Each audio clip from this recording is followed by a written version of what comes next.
السلام عليكم. اليوم بغيت ندوي معكم في واحد الموضوع اللي مهم بزاف، وانا متاكد غادي يكون ضروري وقع لكم شي مره.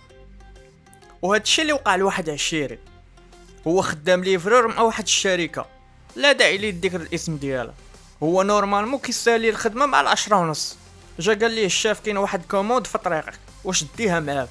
وقال ليه واحد السيد راه باغي البنان وكيطلب وكيزوق مع 10:30 كيطلب البنان. وصافي قال ليه مرحبا، وبقى كيقلب الليل كامل بزز باش لقى واحد بالثمن 2 كيلو ب35 درهم، ماشي شي بنان، ولكن ما لقاش غيرهم مع 10:30 ديال الليل.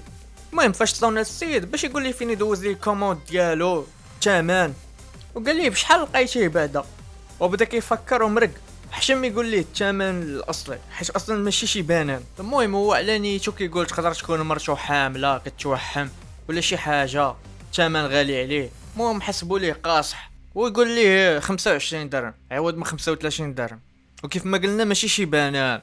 وفاش وصل للبلاصه اللي غيتلاقى مع السيد، مع خدا البنان مع عطاه 100 درهم، وجا بغى يرد ليه الصرف على نيتو، وقال ليه لا بالصحه خليها عندك. بالصدمه السيد وقف وقال ليه واش ما سمعتينيش اش قلت لك غاب 25 درهم. وقال لي الكليان قال لي الله راه عارف الصرف خليه عندك بالصحه. وقال لي واش متاكد؟ هو يبدا يضحك وزاد في حال.